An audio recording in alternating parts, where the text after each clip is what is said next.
अस्सलाम वालेकुम दोस्तों, ये बात है 1400 साल पहले लिखे अल्लाह के उस कलाम की, एक ऐसे दौर की जब ना तो सैटेलाइट थी और ना ही मौसम रडार और ना ही कंप्यूटर मॉडल्स। लेकिन 1400 साल पहले अल्लाह ने बारिश होने के पूरे प्रोसेस की डिटेल्स कुरान में बयान कर दी, जो आज मॉडर्न साइंस ने सिर्फ कुछ साल पहले ही डिस्कवर की है। आइए अब बात करते हैं कुरान की आयत सूरा अन-नूर की।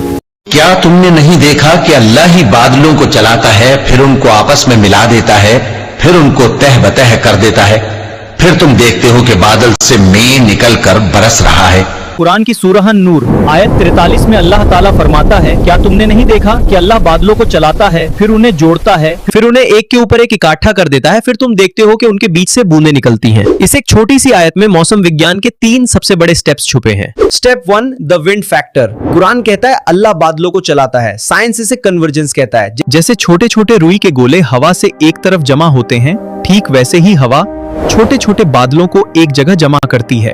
दूसरा स्टेप तेरे कुरान कहता है फिर उन्हें जोड़ता है, और विज्ञान के अनुसार जब ये छोटे बादल मिलते हैं तभी एक बड़ा बादल बनता है। इस वक्त पानी और भाप आपस में जुड़कर बूंदों की शक्ल लेने लगते हैं। इस फ्यूजन के बिना बड़ी बारिश होना मुमकिन ही नहीं है। तीसरा और सबसे बड़ा मिरेकल स्टेप जिसमें कुरान कहता है फिर उन्हें तेहबतेह मतलब इकट्ठा कर देता है। इनकी खास बात यह है कि ये हॉरिजॉन्टल नहीं बल्कि वर्टिकल मतलब ऊपर की तरफ एक ऊंचे पहाड़ की तरह बनते हैं। कल्पना कीजिए कि एक के ऊपर एक रखी हुई ईंटों का एक टावर। साइंस आज बताती है कि जब बादल ऐसे एक के ऊपर एक हो जाते हैं, जब उनकी ऊंचाई हजारों फीट ऊपर चली जाती है, तभी उनके बीच से वो स्पेसिफिक मैकेनिज्म एक्टिव होता है और तब ये बारिश की बूंदें टपकना शुरू होती हैं। कुरान ने इसका जिक्र 1400 साल पहले ही कर दिया था, जब बादलों के अंदर की स्ट्रक्चरल कॉम्प्लेक्सिटी किसी को मालूम ही नहीं थी। अब आप ही सोचिए, ये कोई मामूली बात नहीं है। बिना मॉडर्न रडार, बिना वेदर फोरकास्टिंग एंड सैटेलाइट्स के 1400 साल पहले कोई इंसान बादलों के इन वर्टिकल पहाड़ों के बारे में, इन कॉम्प्लेक्स लेयर्स के बारे में इतनी सटीकता से कैसे बता सकता था, जब पूरे दौर में लोगों को सिर्फ लगता था कि बादल आसमान पर तैर रहे हैं। ये कोई इत्तेफाक नहीं, ये उस रब का कलाम है जिसने इस पूरी कायनात के एक एक मॉलिक्यूल्स को बनाया है। जितना हम साइंस को गहराई से समझते हैं, उतना ही हम कुरान के मिरेकल्स के करीब होते जाते हैं। कुरान सिर्फ पढ़ने के लिए नहीं बल्कि गौर और फिक्र करने के लिए है। अगर ये जानकारी आपको पसंद आई तो इसे अपने दोस्तों के साथ जरूर शेयर करें।